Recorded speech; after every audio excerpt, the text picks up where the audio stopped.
안녕하세요. 톡톡 증산도 시즌3 진행을 맡은 이미향입니다. 정기훈 소사님과 한민석 보정님 자리에 모셨습니다.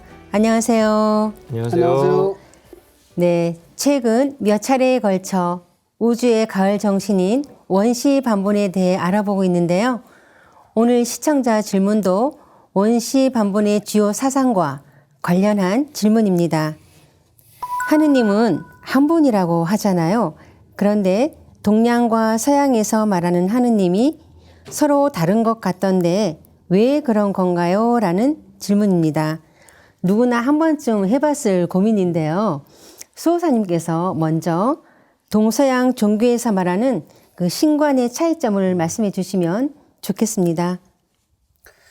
예, 동양 사람은 동양의 하나님을 최고라고 생각하고 서양 사람은 서양 하나님을 최고라고 생각을 하죠. 근데 두 님이 아니라 하나님이 되려면 이제 동서양의 그 신관의 차이점을 이렇게 알아보는 것이 꼭 필요하다고 생각이 듭니다. 네. 먼저 이제 동양의 신관을 보면 그 동방 한민족의 신교에서는 결론적으로 천지의 조화성신인 삼신을 조물주 하느님이다 이렇게 말해왔습니다.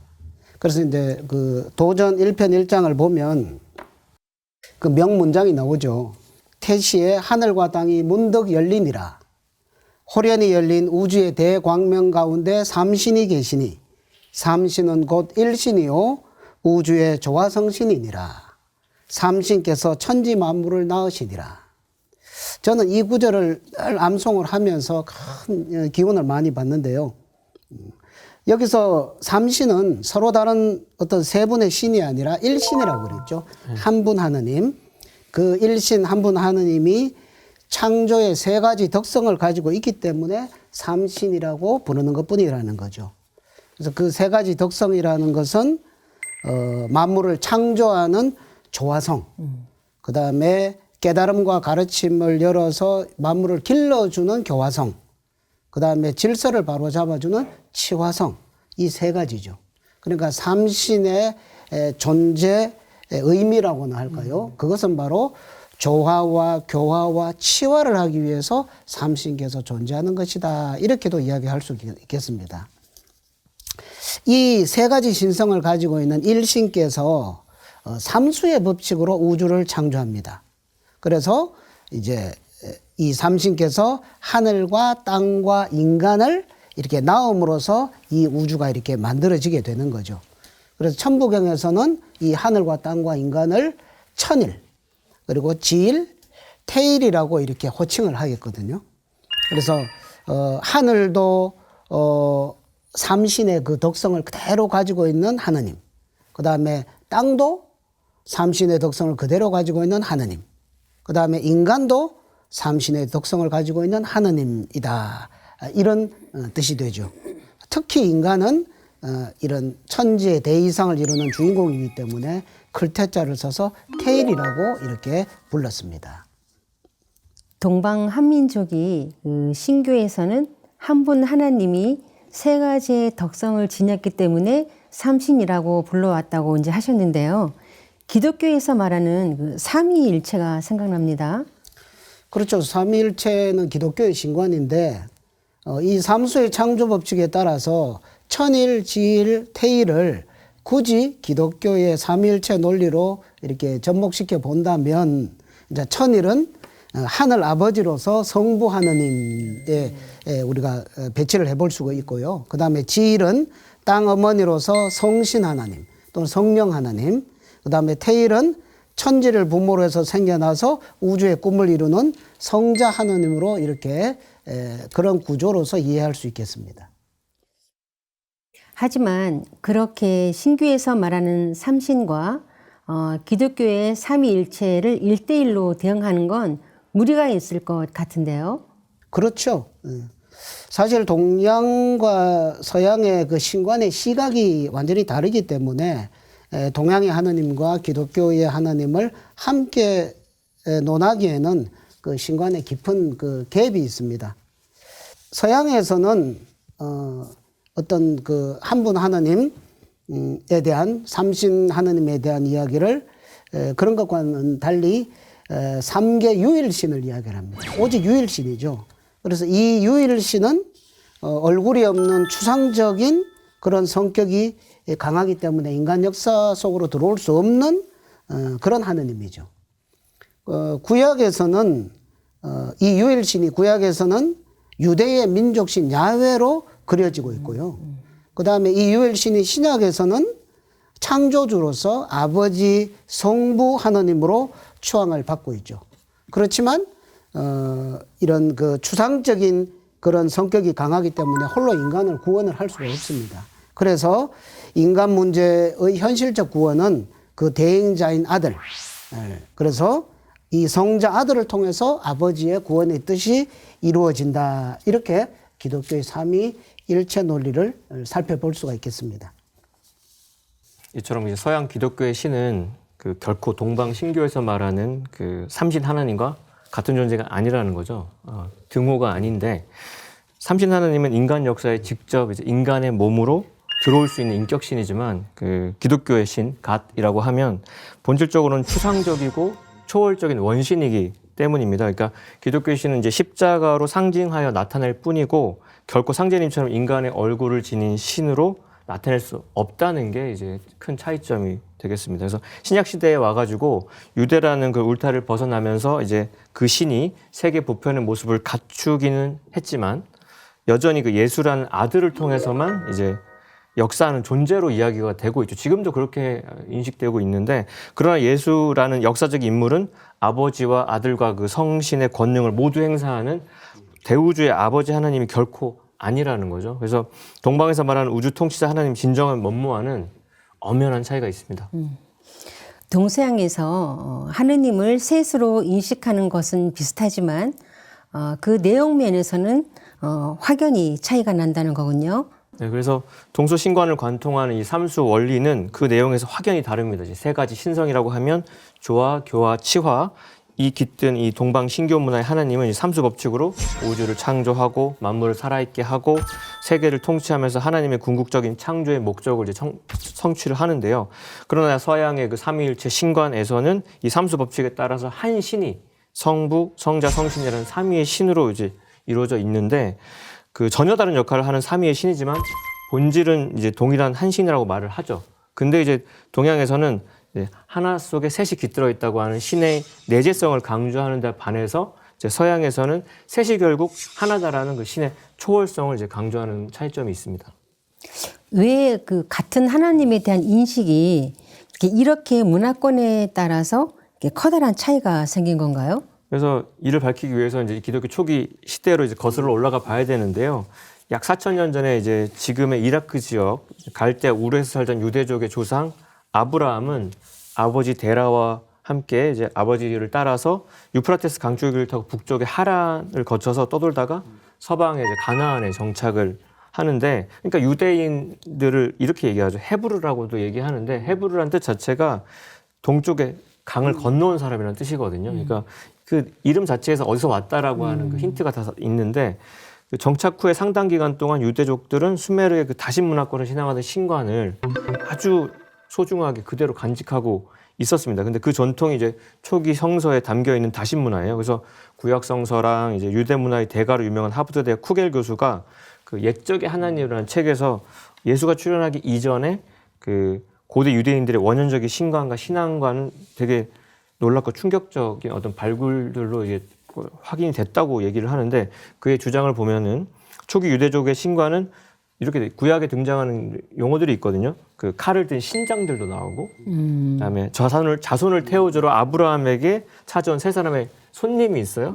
세 분이 오셨거든요. 그 삼신이죠. 그러니까 그 시절만 해도 인격 신관이었다는 건데, 근데 이제 이집트의 노예 시절을 겪어요. 유대인들이. 유대족들이 그렇게 고난을 처하고 나서는 우리도 이제 일제 강점을 겪었지만 자기네 민족을 강력하게 통합시킬 힘이 무엇보다 절실히 이제 필요해지거든요. 그러면서 모세가 민족 정신 하나로 강력하게 묶기 위해서 그들의 민족의 하나님인 그 만군의 신 야훼와 이제 계약을 통해서, 그래서 십계명의 첫 구절이 뭡니까? 나 외에 다른 신을 섬기지 말라. 근데 그 뜻이 뭐예요? 나 외에 다른 신이 있다, 이런 뜻이거든요. 그러니까 그렇죠. 민족신에 불과하다는 거를 이제 커밍아웃 한 건데, 그래서 그런 유일신관을 신앙을 선포하면서 그로부터 천지 안에 가득 찬 무수한 신들을 이제 철저히 배격하고 이단이다 뭐 이렇게 하면서 야훼 이의 신들을 섬기는 것을 모두 우상 숭배로 이렇게 간주를 했습니다. 여기에서 이제 기독교의 다신관이 이제 사라지게 되는 역사적 배경이 생기게 되죠. 그런 역사적인 과정이 있었네요. 그럼 동서양 신관에 대해서 좀 더 구체적으로 알아보면 좋을 것 같은데요. 먼저 신교에서 모셔온 삼신이 어떤 존재인지 말씀해 주시면 좋겠습니다. 예, 삼신이라 그러면 보통 뭐 삼신 할머니를 뭐 네, 연상하고 그렇죠. 그러는데 사실은 삼신은 앞에서도 이야기를 했지만 만물의 절대 근원, 조물주로 네. 이렇게 이제 인식을 바꾸는 것이 참 중요하다고 생각을 합니다. 과학자들은 천지간에 가득 찬 것은 에너지다 이렇게 이야기를 하죠. 그런데 영성의 눈으로 보면 대우주는 신으로 가득 차 있다라는 것을 알게 됩니다. 그래서 우리 그 환단고기에도 보면 태백일사 소독 경전 본문에 신은 곧 우주의 기요, 기는 허요, 허는 곧 하나이다. 이런 참 명문으로 이렇게 정의가 되어 있습니다. 그래 신은 곧 기다. 그리고 신과 기는 떨어져 있는 것이 아니라 일체의 관계다. 이렇게 볼 수가 있고요. 그러니까 이 우주에 가득 차 있는 이 신을 경외하는 뜻으로서 앞에 성스러울 성자를 붙여서 성신이라고 부르죠. 결론적으로 대우주의 본성은 겉으로 보면은 허창창한 기이지만 안으로 들여다보면 바로 성신으로 꽉 차 있다. 이렇게 말씀을 드릴 수가 있겠습니다. 지금은 정신도 물질의 산물이라고 하고 또 신도 부정하고 있는데요. 물질을 구성하는 에너지의 본질이 신이었군요. 그렇죠. 우리 동방 한민족은 우주의 이 성신을 삼신이라고 불렀죠. 삼신. 그래서 태백일사 소도경전 본문에는 아까 기와 신의 관계에서 일기는 안으로 삼신이 있는 것이고 삼신은 밖으로 일기를 포함하는 것이다. 마치 뭐 계란에 노른자 흰자 같이 이렇게 신과 기의 관계를 또 표현을 하고 있거든요. 그리고 우리가 이 만물이 어떻게 이 세상에 창조되었을까? 그 모든 만유의 절대 근원 조물주이신 이 삼신에서 모든 만유가 어떻게 창조되었을까? 뭐 진으로 구웠을까? 뭐 이런 그게 아니라 여기서는 삼신유 인출 만물이라는 말을 하거든요. 삼신께서 대우주에 충만한 기를 바탕으로 해서 인출, 우리가 현금 인출기 뽑아내듯이 만물을 그 기의 바다에서 이거를 뽑아내서 만물을 다 지으셨다. 이 참 멋진 표현이죠. 이거를 참 신의 세계를 우리가 말로 표현한다는 게 너무 어려운데 이런 표현을 이 환단고기 명문에서도 우리가 볼 수가 있습니다. 그렇게 해서 만물을 낳고 그다음에 그것을 또 기르고 그다음에 질서를 부여해서 다스리고 이런 그 세 손길로서 삼신께서 조물주로서의 역할을 해 나가신다. 근데 그 중에서 조화, 교화, 치화 중에서 조화가 제일 중심적인 기능으로 역사를 하기 때문에 삼신을 다른 말로 조화성신이시다 이렇게도 이야기를 하고 있습니다. 그러니까 기독교에서 말하는 그 전지전능한 유일신이 있고 이분이 뭐 말씀, 로고스만으로 우주의 삼라망상을 이제 뭐 창조해낸 게 아니라는 이제 말씀이신데 증산상제님께서는 이제 하늘 땅에 충만한 그 광명과 같은 존재인 조화성신에 대해서 이렇게 밝혀주신 바 있습니다. 그래서 천지간에 가득 찬 것이 신이니 풀잎 하나라도 신이 떠나면 마르고 흙바른 벽이라도 신이 떠나면 무너지고 이 손톱 밑에 가시 하나 드는 것도 신이 들어서 되느니라. 신이 없는 곳이 없고 신이 하지 않는 일이 없느니라 이렇게 말씀을 하셨어요. 그러니까 응급실에 맨날 이렇게 자주 오는 게 뭐 손톱에서 손상 입은 거, 뭐 낚싯바늘이 꽂혔다거나 뭐 이렇게 뭐가 박혔다고 빼달라고 오는데 볼 때마다 저것도 신이 들어서 신이 들어서 그러니까 응급실에 오는 모든 이벤트들은 다 신이 들어서 그런 생각을 하면서 진료를 하는데 그런 통찰이 없으면 이제 해석이 안 되죠. 맞습니다. 그래서 일찍 이제 서양 사람들도 그런 것들을 인식하고 있었기 때문에 이 성신을 천지에 가득 찬 바람이라는 뜻으로 푸뉴마라고 이렇게 말을 했거든요. 그러니까 언어만 잘 분석해도 성신의 본질을 이제 통찰할 수 있습니다. 네, 우주의 조화 성신이 천지 만물을 낳고 기르고 성숙시키는 삼신이고 그 삼신이 동방의 신교에서는 조물주 하나님이라고 불러왔다는 거군요. 자, 그런데 신교에서 말하는 성신과 기독교에서 말하는 성신이 차이가 있는 것 같습니다. 네, 그래서 그걸 잘 구분해야 되는데요. 아버지와 아들의 뜻을 이루게 하고 그 능력을 부여해 주는 또 다른 존재가 바로 기독교의 창조와 구원의 사역을 이룩하는 그 성신입니다. 근데 동방의 신교 문화에서는 이 성신이 넘버 2예요. 제2의 위격인데 서양에서는 제3의 위격을 두고 있어요.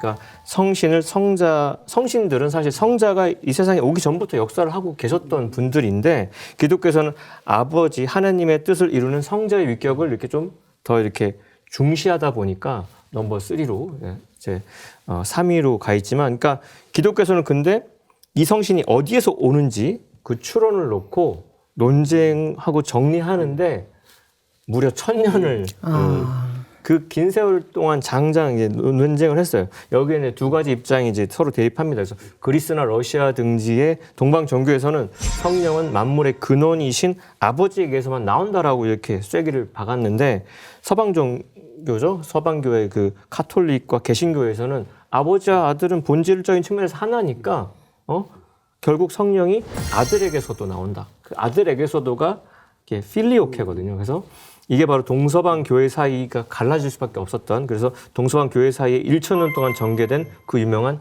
필리오케 논쟁의 핵심입니다. 그러니까 거기에 핵심이 성신에 대한 그 관점이 달랐다는 거. 네. 삼위일체, 그 하나님을 어떻게 인식할 것인지를 두고 기독교에서 그 교리 논쟁을 처절하게 이제 했네요. 예. 이것은 이제 역으로 보면 성직자들의 토론으로 그 기독교의 삼위일체 그 교리가 정립됐다는 의미이기도 한데요. 삼위일체의 참된 의미가 무엇인지 궁금합니다. 삼위일체의 문자적인 의미는 이제 성부 하나님, 성자 하나님, 성령 하나님, 이 삼위 하나님이 한마음 한뜻으로 인간 구원의 역사를 하신다. 이런 문자적인 뜻으로 해석을 할 수 있고요. 그러면 성부 하나님은 어떤 존재이신가? 그 다음에 성자, 성령 하나님 어떤 존재? 이걸 알아봐야 되겠죠. 그렇죠.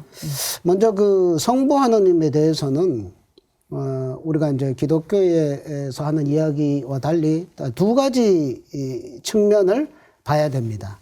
먼저 이제 기본적으로 우리가 알아야 될, 이해해야 될 부분은 성부는 생명의 근원자리다. 앞에서 이제 삼신, 동방에서는 삼신이 모든 존재의 절대 근원이다. 이거죠. 그래서 이 성부 하나님은 우주와 인간이 생겨나기 이전에 절대 자리죠. 그래서 동방 신교 문화권에서는 이 생명의 절대 자리를 만물의 존재 근거인 신이다. 이렇게 이야기를 했습니다. 그리고 일신이다. 일자죠. 첫 출발. 그죠? 만물의 근원. 이것을 유도에서는 입법적으로 이것을 중짜리다. 이렇게 표현을 했고요. 불가에서는 마음을 닦아서 텅 빈 공짜리다. 이렇게 그 자리를 설명을 했고, 서양에서는 기독교에서는 그거는 성부 하나님 십자가 정신의 근원인 성부 하나님이다. 이렇게 불러왔던 거죠. 그래서, 이제 이 성부 하나님에 대한 첫 번째 인식은 바로 이 일신이 이렇게 조화, 교화, 치화, 신으로 작용을 해서 모든 만물을 지어내는 그런 이제 절대 근원, 조물주로서 인식하는 것. 그게 첫 번째 의미라고 보시면 되겠습니다. 신교의 하느님 관해서 말하는 그 성부 아버지의 두 가지 측면이 있다고 이제 하셨는데요. 조물주로서의 성부 하느님 외에 또 어떤 의미가 있나요? 두 번째 이 성부 하나님의 의미에서는 이제 모든 그 존재의 근원 되시는 그 삼신과 일체가 되어서 우주 만물을 창조하고 주재하고 통치하는 실제적인 인격신으로서의 하나님. 그것을 이제 한자로서는 상제님이라고 이렇게 이름을 붙였죠. 그래서 우리 동방 신교 문화에서는 우주 생명의 본체와 하나 되어 존재하시는 모든 우주의 통치자 하나님을 삼신일체 상제님. 그러니까 조물주 삼신과 하나가 되어서 만물을, 우주 만물을 통치하시는 하느님이다. 이렇게 해서 삼신일체 상제님, 삼신상제님 이렇게 불러왔습니다. 그러니까 아까 삼위일체할 때 그 일체와 이 삼신일체할 때 일체는 의미가 다르죠. 그렇죠. 색깔이 다르다는 거죠. 이거를 우리가 알아야 되거든요. 그래서 우리 동방 하느님관을 통해서 모든 만유의 생명의 근원이 되시는 그 하나님의 두 얼굴이 계시다. 한 얼굴은 그냥 뭐 중이라고 표현도 하고, 그죠? 공이라고도 표현도 하고, 뭐 신이라고도 표현을 하는 그 절대거는 그 무형의 어떤 이런 얼굴과 실제로 인격을 가지고서 화내고, 그죠? 뭐 벼락을 치시고, 행위를 이렇게 하시는. 기도를 받아주시고, 천재를 지내면 천재의 감흥을 하시고 하는 이런 그 인격적인 그 하나님의 두 얼굴이 계시다는 거. 그래서 삼신과 삼신일체 상제님으로 성부 하나님의 모습이 존재하신다. 이게 신관에서 아주 중요한 우리가 이렇게 알아야 될 그 부분입니다. 예수님이 성자인 이유도 그거죠. 그러니까 성자 예수의 삶과 가르침도 천상 옥좌에 앉아 계신 아버지의 강세로 실현되는 이 지상 천국, 하나님 아버지의 그 왕국 시대의 건설, 그걸 향한 그 머나먼 대장정이었거든요. 그러니까 지극히 헌신적이고 정말 숭고한 삶이었는데, 그거는 내가 하나님이 아니다라는 고백에서 나온 아주 겸손한, 하나님의 아들이라는 얘기도 안 하고 나는 인자다, 나는 사람의 아들이다, 나는 그분의 그 뜻을 그냥 묵묵히 이루기 위한 거라는 게, 저는 제가 옛날에 교회 다니고 할 때도 참 대단하다 싶었어요. 근데 그럼에도 지난 2000년 동안 기독교 역사에서 그들이 아버지에 대한 그 정말 좋은 크리스찬들이 많잖아요, 주변에. 근데 그분들하고 얘기 나눠보면 그들의 어떤 믿음과 체험을 들어보면 아주 무서운 어떤 고정관념들을 이제 확인하면서 숨 막힐 때가 있는데, 이 땅의 모든 기독교인들이 갖고 있는 그 고정관념의 본질은 뭐냐면, 아버지 하나님을 증거한 예수의 부르짖음은 잊어먹고, 하나님은 인간이 볼 수 없다. 그 다음에 인간의 몸을 절대 올 수 없다. 이 두 전제가 아주 빼박 못 바꾸는 걸로. 그래서 아버지는 줄 형체 없는 원시적인 성령으로 인식하고, 인격을 가진 주신으로서 천국 옥좌에 계신 아버지를 인식하는 안목이 없어요. 근데 그래서 그들의 믿음은 가을의 신천지 개벽기 아버지가 오시는 게 아니라 예수가 재림한다라는 걸로 되어 있고, 그러면서도 그러니까 예수님 믿으라고 그렇게 간곡하게 그런 전도를 다들 받아보셨을 텐데, 그게 지금까지도 왜곡된 진리의 본질이고요. 근데 그 성자를 내려보내신 상제님께서는 그 성서의 진실을 딱 한마디로 딱 인간으로 오셔서 해주신 말씀이 있습니다. 예수가 재림한다 하나 이는 곧 나를 두고 한 말이니라. 그러니까 그 한마디가 되게 명쾌하거든요. 기독교 신앙을 했던 사람들이 이 구절에서 그냥 다 항복을 하고 이제 상제님께 무릎을 꿇게 되는데, 또 이제 요한 계시록을 보면 예수의 12 제자 중에 한 사람이 사도 요한, 뜨겁게 기도했던 사도 요한은 하나님이 직접 천상으로 불러가지고, 그죠?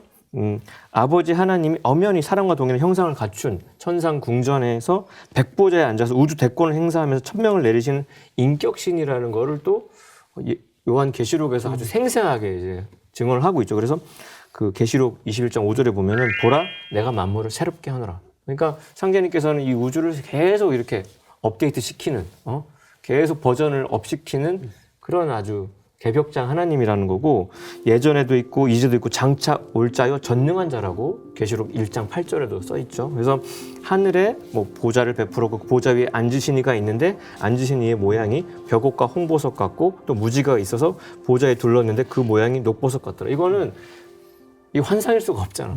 환상으로 들을 수도 있는데 그걸 드라마나 영화 보듯이 본 사람만이 쓸 수 있는 거잖아요. 그러니까 그런 엄연하게 실제로 계시는 분을 보고 그렇게 생생하게 기록했다는 거. 그래서 기독교 성서의 마지막 편에 천국의 궁전에서 골룡포를 딱 입으시고 흰색 옥좌에 앉으시면서 우주를 호령하신 통치의 모습이 있다는 거. 그거를 잊어서는 안 될 것 같습니다. 성부 하나님이 천지 만물을 낳고 기르는 그런 조물주 삼신이고, 또 우주를 통치하시는 삼신 상제님으로 계시다는 건데요. 어떻게 보면 지금은 무형의 하느님만 알고, 그죠?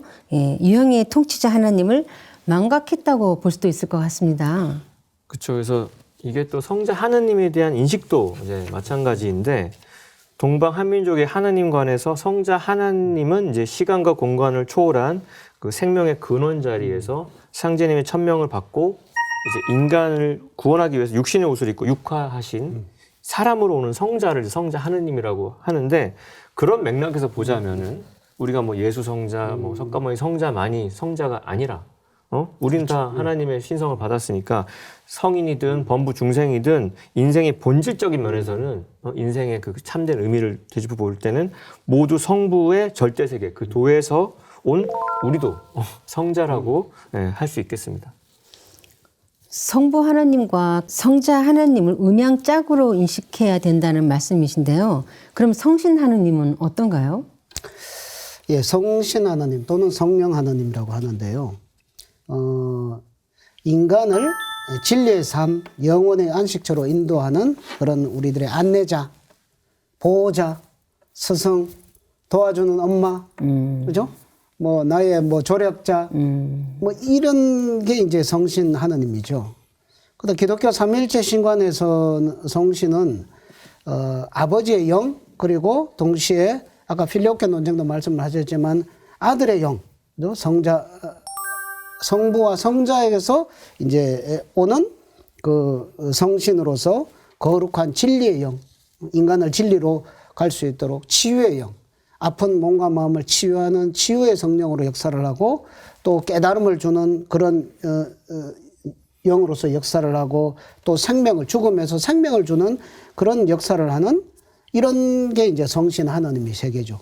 그래서 기독교를 신앙하는 분들은 이 성신, 성령을 체험하는 것을 아주 큰 어떤 신앙의 그런 하나의 그 목표점으로 이렇게 인식을 하고서 신앙을 하고 계시더라고요. 그런데 그런 이제 성령 세계가 있는데 상제님은 이런 기독교의 성신관을 넘어서서 우리 삶에서 실제로 사역하는 많은 성신의 세계가 있다. 이걸 말씀해 주고 계세요.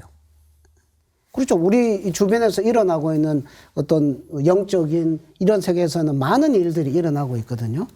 그래서 상대님은 우리 조상신도 성신이고 그다음에 하늘에서 뭐 보낸 뭐 사자라든지 아니면 신장도 성신이고 또 각각 사람들에게 함께 이렇게 도와주고 있는 보호신도 모두 성신이다.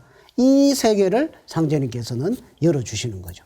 그러니까 우리가 성신 부분에서 알아야 될 부분은 지금 기독교 삼위일체 신관에서 말하는 성신의 범위는 죄송하지만 좀 좁다. 특히나 이제 태상정도사님께서는 이 조상신이라는 성신이야말로 그 자손에게는 하느님과 같은 존재다. 뭐 넘버 원의 절대 존재다라고 이렇게 가르침을 주시거든요.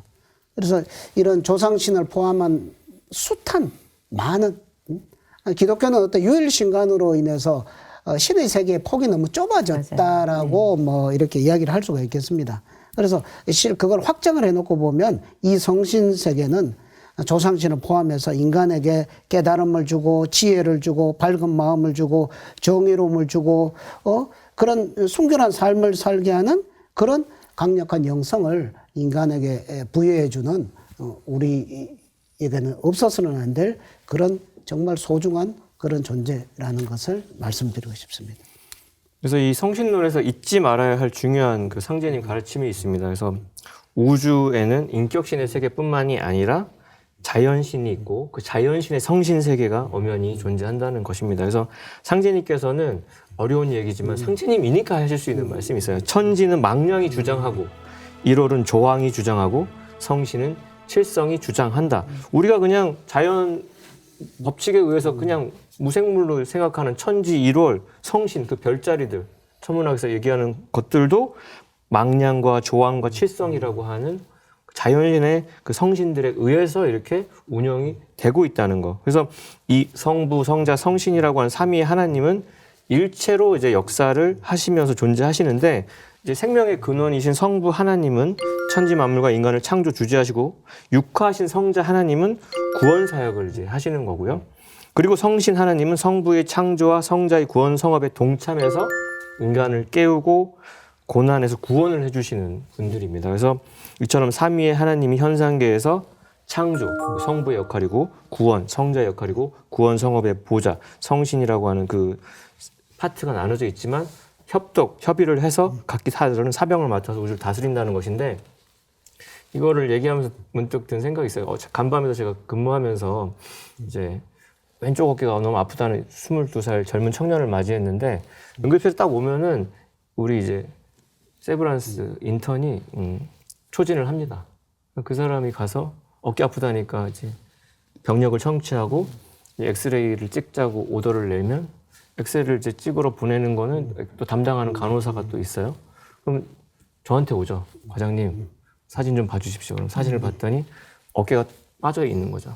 어깨 탈군 거예요. 그러니까 그 냉장고 수리하다가 냉정에 깔려서 어깨가 빠졌다는 거예요. 그러니까 그렇게 진단이 돼서 인턴이 그럼 가서 자기가 처치하는 게 아니라 환자나 보호자한테 가서 과장님이 오셔서 이거 정복을 해주실 거라고. 그럼 제가 이렇게 준비가 되면 가서 이렇게 해가지고 정복을 하고 그럼 잘 들어갔는지를 또 엑스레이실을 가서 확인을 해서 이제 또 정복이 되면 이제 퇴원을 하는 건데 그러면 인턴은 이제 성자인 거예요. 성부한테 와서 이렇게 물어보고, 그리고 그 백성들이 하는 말은, 그분이 오실 거라고, 와서 처치를 해주실 거라고, 그 얘기밖에 안 했어요. 그리고 제가 가서 이렇게 하고 해결이 된 건데, 그럼 그 과정에서 뭐 활력증을 체크하고, 그다음에 수액을 놓고 진통제를 놓고 퇴원약을 주는 존재는 간호사란 말이죠. 그러니까 성신의 역할, 우리 인턴과 의사들의 진료를 보좌하는 수많은 또 의료진 외에, 이런 병원을 관리하시는 분들도 있고 그게 어찌 보면 이 성부와 성자와 성신 하나님의 역할을 제 일상의 모습에서 빗댄다면 그렇지 않을까라는 생각을 해보게 됩니다. 굉장히 아주 쉽고 재밌는 이렇게 해석의 표현인 것 같아요. 네, 한 말씀에 싹 들어옵니다. 네, 신교에서 말하는 그 삼신일체 하느님관에 대해서 알아보았는데요. 그동안 풀리지 않았던 신에 대한 의문이 말끔하게 해소됐다는 생각이 듭니다. 지금 말씀을 들어보니까 신교의 신관에서는 모든 신을 인정하고 있군요. 그게 이제 너무 아름답죠. 그게 사실. 그래서 이 신교의 신관을 한번 살펴볼 텐데 일단 상제님께서는 인격을 지닌 한 신만 인정하고 나머지는 모두 피조물로 보는 그 유효신관을 아주 철저히 이제 부정을 하셨어요. 그래서 그거는 왜? 보편적인 진리가 아니기 때문에. 천지의 팔방위에 가득 찬 어떤 대기, 광명처럼 조화 성신은 이 우주에 충만하다, 꽉 차 있다, 가득 차 있다는 겁니다. 그래서 이 성신은 어떻게 존재하냐? 이론적 다신으로 존재를 하는데요. 그러니까 우주에 가득 찬 생명에 비친 성신이 하나의 근원에서 나오긴 하였으나 현상적으로는 천차만별의 모습으로 이제 존재를 하는 거죠. 그래서 성신은 이제 성부와 성자에게서 오는 생명의 영이라는 차원을 넘어서서 이제 신도 세계의 영적 존재로서 이제 실제를 하고 있습니다. 그래서 성신과 성령이라는 용어를 우리가 혼용하고 있는데 같은 의미긴 하지만 서양 기독교에서는 이를 좀 좁은 의미로 한정해서 이제 사용을 하고 있어요. 상제님께서는 이 성삼위 일체 하나님관에서 그 성령이 아니라 이제 성신으로 말씀을 해주셨는데 그 기독교에서는 성령을 성부와 성자에게서 나오는 걸 한정해서 사용하고 있죠. 앞서 말씀드린 대로. 그렇지만 상제님께서는 그 상제님의 말씀하신 성신은 우주 안에 가득 찬 신성과 모든 개별적인 인격신과 자연신까지 이제 포함하는 개념이 됐습니다. 그래서 그 성신이라고 하면 그 앵글로 색슨계에서는 홀리 코스트 성신, 그 다음에 뭐 라틴계에서는 성령은 홀리 스피릿, 약간 용어를 이제 다르게 쓰는데 그래서 우리 20세기 초에 이제 한글 번역본 성서에서는 이게 다 성신으로 번역이 됐었는데 근래는 성령으로 많이 이제 뭐 성령의 은총을 받았다 뭐 이러면서 신앙 간증을 하는 거 많이 봤는데 근데 모든 보호신, 조상신, 그 다음에 하늘의 위대한 신명들이 다 성신에 속하지만 서교에서는 이 삼위일체와 관련된 성령만 지금 인정하고 있다는 것을 다시 한번 이제 말씀드리고 싶네요. 그러니까 상제님께서 말씀하신 성신은 우주 안에 가득 찬 신성과 모든 개별적 인격신, 자연신까지 다 포함하는 거죠. 그러니까 아주 다양하고 이렇게 넓죠.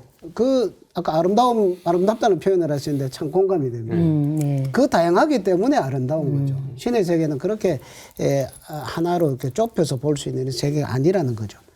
상제님 하늘 사람을 보통 이제 신 또는 신명이라고 이렇게 부르셨거든요.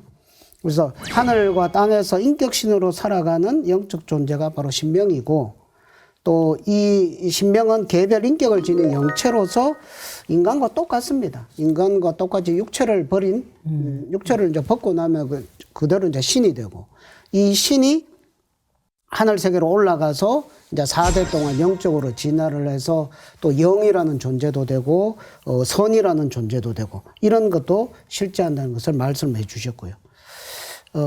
그래서 이제 뭐 참고로 말씀을 드리면은 뭐 열거를 하면 너무너무 많습니다. 다양하기 때문에. 그래서 보통 이제 우리가 귀신이라는 말도 많이 쓰는데, 귀신이라 그러면 뭐 타락하거나 뭐 한 맺힌 뭐 저급한 신명 이런 정도로 알고 있는데, 그게 아니고 귀신은 본래 이제 신명을 일반적으로 일컫는 말이고, 그 다음에 하늘과 땅의 성신을 이제 귀신이라고 하는 거죠. 하늘도 하나의 거대한 신이고, 땅도 하나의 거대한 신인데, 합쳐서 그걸 귀신이라고 이렇게 표현을 했던 말인데, 이 세월이 지나면서 아주 안 좋게 이렇게 변질이 된 거고요. 또 신선에 대한 것도, 신선도 보통 이렇게 육체를 가지고 성천을 한 존재를 신선이라고 이렇게 하는데, 뭐 육체를 벗고 하늘나라로 간 그런 위대한 분들도 그런 큰 공덕에 따라서 신선이 될 수 있다 하는 그런 말씀도 상대님께서 해주신 바가 있습니다. 지금까지 우리가 알고 있던 것보다 성신의 영역이 광범위한 것 같은데요. 그 성신은 구체적으로 어떤 존재를 말하는 거죠? 일단 첫 번째로 성신에 해당하는 것은 성부 하나님이신 증산 상제님의 성령을 말할 수 있겠습니다. 그래서 우리는 이제 하늘 보좌에서 붉은 성령을 갖춰 입고 계신 상제님의 모습을 이제 살펴본 적이 있고 도전에도 나오는데, 그래서 고부 운살리 신경수의 집에서 12월에 공사를 보실 때 하루는 신혼일에게 이르실 때, 네가 일찍이 그 동쪽 하늘을 향해서 붉은 옷을 입고 구름을 타고 앉은 사람에게 사비한 일이 있을지니 이제 다시 그와 같이 절하라.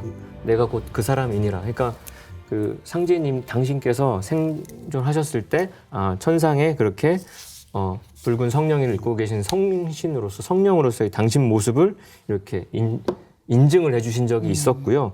두 번째는 이제 인간으로 살다 간 성자들도 이제 성신의 반열에 오릅니다. 그래서 상제님은 이 신명들을 일컬어서 문명 발전에 기여했기 때문에 문명신, 그리고 인간의 깨달음의 수를 올렸기 때문에 이제 도통신이라고도 말씀하셨고, 또 그 신들을 생존시의 이름으로 그대로 부르시기도 했어요. 그러니까 이마두가 뭐 천국을 건설하려고 동양에 왔으나 정교의 폐단이 많이 쌓여서 어찌할 수 없음을 깨닫고 죽은 뒤에 뭐 동양의 문명신을 거느리고 서양으로 건너갔다는 말씀을 하신 적이 있고, 그래서 이마두의 공덕이 천지에 가득하다고 하시면서 신명계의 영역을 개방해서 동서양 문명의 그 서양의 신명들을 서로 자유롭게 넘나들게 한 자가 유일하게 이마두다. 그럼 거기 보면 이마두 생존신 이름도 말씀하시고 문명신과 도통신들을 호명하시면서 그들의 공덕을 취하신 바 있습니다. 우리가 이제 주목해야 될 실질적인 그 성신은 우리를 보호하고 도와주시는 보호성신이라는 게 있습니다. 네. 보호성신. 상대님 말씀을 보면 사람마다 그 닦은 바와 기국을 따라 그 임무를 감당할 만한 신명이 호위하여 있나니, 만일 남의 자격과 공부만 추앙하고 부러워하여 제1의 게으른 마음을 품으면 신명들이 그에게로 옮겨가느니라. 못났다고 자포자기하지 말라. 보호신도 떠나느니라. 이 말씀을 이렇게 묵상을 해보면, 야, 사람마다 이 보호신이 다 있구나.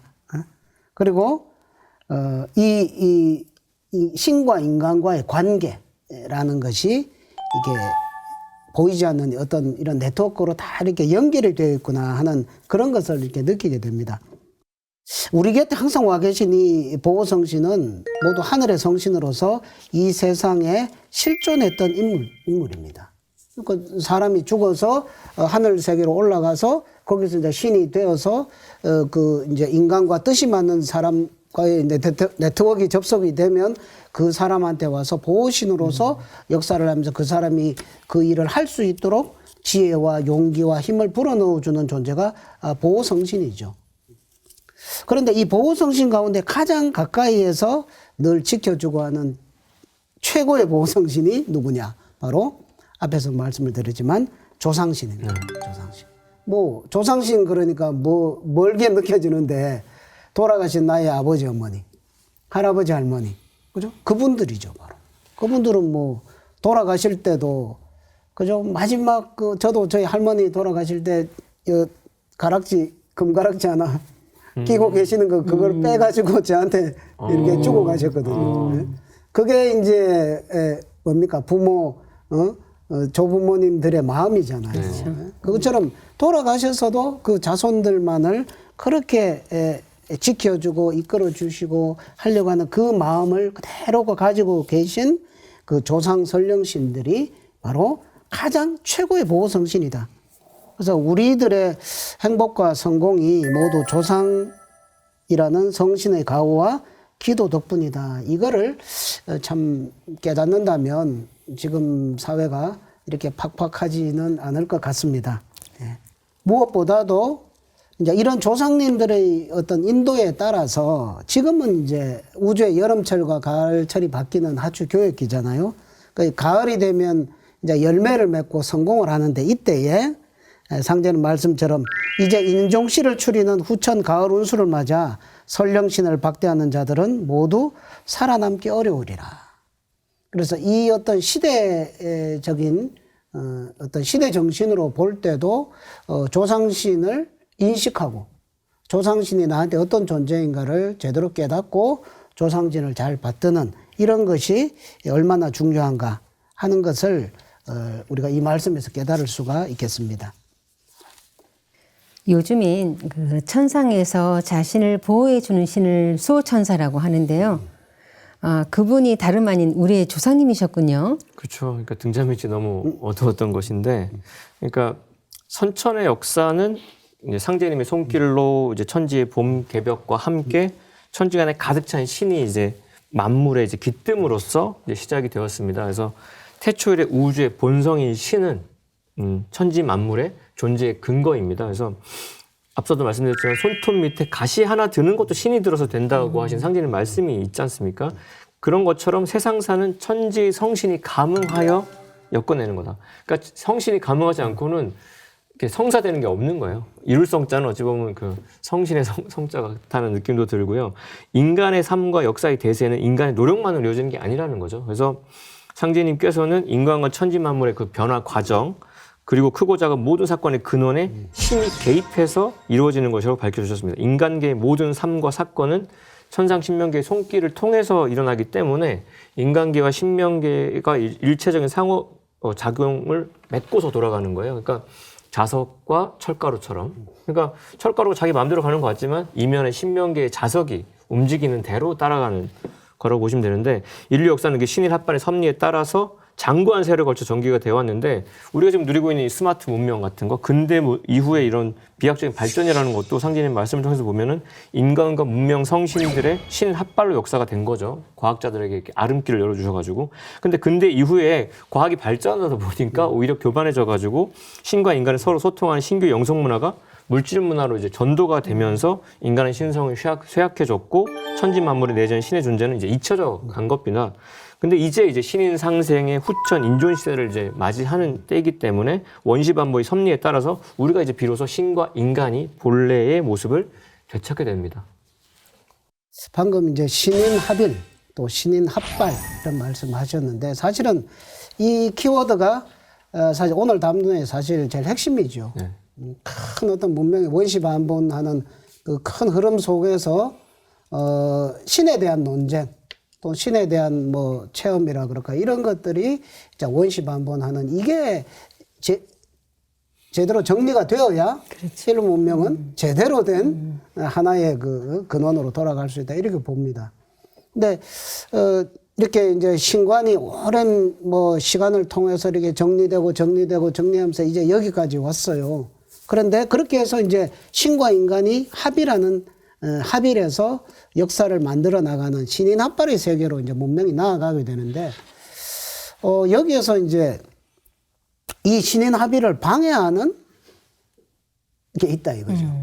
그러니까 우리를 도와주는 어떤 성신들로만 이 우주가 있는 것이 아니라 그거를 방해하고 그거를 못되도록 이렇게 만드는 마신과 척신의 세계가 또 공존을 한다는 것입니다. 그래서 이것을 사실상 정말 빼놓을 수가 없는 문제거든요.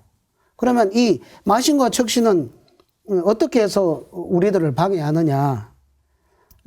인간은 육신을 지닌 신이죠. 육신을 가지고 있는 신. 또 신은 육신이 없는 사람. 그래서 인간 생명의 근본에서 뭐 육체 활동에 이르기까지 마음이라는 것이 모든 조화의 중심으로 작용을 합니다. 이 마음. 그래서 이 신은 이 인간 마음의 작용인 의식과 생각에 따라서 감응을 합니다. 사람이 어떤 마음을 품느냐, 그러에 따라서 어떤 생각을 하느냐. 뭐 상자님께서도 도적을 생각하고 있으면 도적의 신이 와서 응하고, 장사를 생각하고 있으면 장사의 신이 와서 응하고, 성현을 생각하고 있으면 성현의 신이 와서 응하고, 이런 말씀을 하시잖아요. 그래서 우리 마음과 생각이 탐욕과 죄악으로 물들게 되면 이런 탐험진치 사종말을 비롯해서 이런 사마들이 인생을 암흑 속으로 끌고 가는 거죠. 그래서 수많은 성신들이 또 조상님들이 나를 보호하고 이끌어 주심에도 불구하고 결국에 끝에 가서는 이런 마신과 척신들의 방해를 어떻게 끌어내느냐, 이것이 끝에 가서는 제일 이제 성공과 실패의 관건이 된다. 그래서 결국에는 보호신과 마신과의 영적 대전쟁에서 내가 어떻게 내 마음의 중심을 잘 닦고 깨어져서 삶을 사느냐에 따라서 신인 합발, 신인 합일이 제대로 이루어지느냐 못 이루어지느냐가 결정이 된다는 것을 말씀드리고 싶습니다. 네, 그래서 상계님께서는 상계님을 내 영혼의 중심에 모시고 악령과 마신, 척신을 이제 굴복시키고 물리칠 수 있도록 운장주를 이제 내려주셨죠. 네, 그럼 마무리 정리 좀 부탁드립니다. 신이라고 하면은 대자연계의 생명과 조화의 주체인데요. 성신의 세계는 내가 이성적인 깨달음이 아니라 나의 영으로 직접 이제 체험을 해야 되는 겁니다. 인간이 이제 원신을 열어가지고 신과 합덕할 때 이 하늘과 땅과 신의 꿈과 이상을 실현하는 인간의 역사가 비로소 이제 전개가 되는데, 상제님께서는 원시반문하는 시운 가을 천지의 대운을 따라서 천지의 성신과 인간이 하나가 돼가지고 이 사마들을 물리치고 신천지의 조화 세상을 열어갈 수 있도록 하셨거든요. 그래서 상제님께서 하신 말씀이 신일 합일이라야 모든 조화의 기틀을 정한다. 새삼스럽게 성공 비결로 느껴져요. 이 세상에 탐바가 많고 뭐 끌어당김으로 뭘 이루려고 하는데 자꾸 자빠지는 건 신의 세계를 우리가 다독이지 못했구나. 그래서 내 세상은 조화의 세계요 신명과 인간이 하나 되는 세계라고도 하셨고요. 후천 성경 세계는 인신합덕으로 인인이 성신이 되어 만백성이 성숙하고 불로장생하는 무궁한 조화 낙원이라고까지 이제 선명하게 비전을 제시해 주셨는데, 이 천상의 신명과 지상의 인간이 합일하고 조화해서 지상의 이 우주 조화 낙원 세계를 건설할 수 있도록 천지공사로 신인 상생의 길을 이미 열어놔 주셨고요.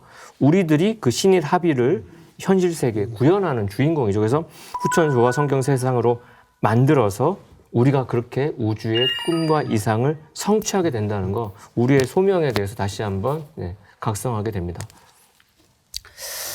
그러면 이제 신인 합의로 가기 위한 이제 구체적인 뭘 실천을 해야 되느냐, 이것만 남은 것 같습니다. 이 만유 속에는 삼신의 숨결이 그대로 살아있고 또 그 삼신의 신성이 우리 인간의 몸속에도 들어와 있거든요. 그 삼신의 유전자가 우리 인간 몸속에도 내재가 되어 있다 이거죠. 그래서 그러면은 신인이 합의를 하려고 그러면은 그 삼신의 신성, 인간 몸속에 드는 신성을 깨워서 신과 소통이 되게 만들어줘야 되는데, 사실 우리 현대인의 이 문화 속에는 그런 게 별로 없거든요. 학교에서도 그런 걸 가르치지 않고. 맞아요. 그래서 이제는 이 인간 몸속에 내재되어 있는 삼신의 신성을 일깨워야 된다. 발현시켜야 된다. 그래서 이제 상자님께서 인류에게 주신 그 양대 조화 주문인 시천주조와 태을주라고는 주문을 주셨죠. 그래서 이 주문을 읽음으로써 대우주 생명의 그 핵기술을 이렇게 받아서 인간의 신성이 발현이 되어서 신과 소통할 수 있는 영안을 열고 신도 세계와 인간 세계를 하나로 통합할 수 있는 결정적인 계기를 마련하게 되거든요. 지금 모든 인류가 해야 되는, 지금까지 하지 않았지만 지금부터라도 이제 해야 되는 것이 바로 이 수행, 명상, 시천주주, 태월주 이런 공부를 하는 것. 이것이 인간 문명에서 우리 인간 생활 속에서 절대적으로 필요한 것이다라는 이 말씀을 꼭 드리고 싶습니다. 그래서 이 우주의 가을철이 이제 곧 다가오는데 인간 내면의 조화성신, 삼신의 시성이 발동되어 가지고 제대로 된 그런 태일의 인간이 되면 이제 신인아빌의 후천 가을 문화를 열어서 후천 조화 성경을 열 수 있는 그런 것으로 이렇게 나아갈 수 있다는 거. 그래서 전 지구적인 차원의 이런 명상, 수행, 주문, 조화 주문 수행의 대 캠페인을 이제는 벌여야 되지 않나, 그런 말씀을 끝으로 드리고 싶습니다. 네, 모든 성자와 철인들은 이구동성으로 가을 개벽기에 성부 하나님이 이 세상에 내려오신다고 외쳤습니다. 따라서 누구나 인간으로 오신 성부 하나님을 만날 때 우주 가을철의 열매 인간으로 거듭날 수 있는데요. 인간으로 오신 성부 하나님, 그분이 바로 1871년 이 땅에 강세하신 증산 상기님이십니다. 톡톡 증산도 시즌3 다음 시간에 다시 찾아뵙겠습니다. 지금까지 시청해주신 시청자 여러분 감사합니다.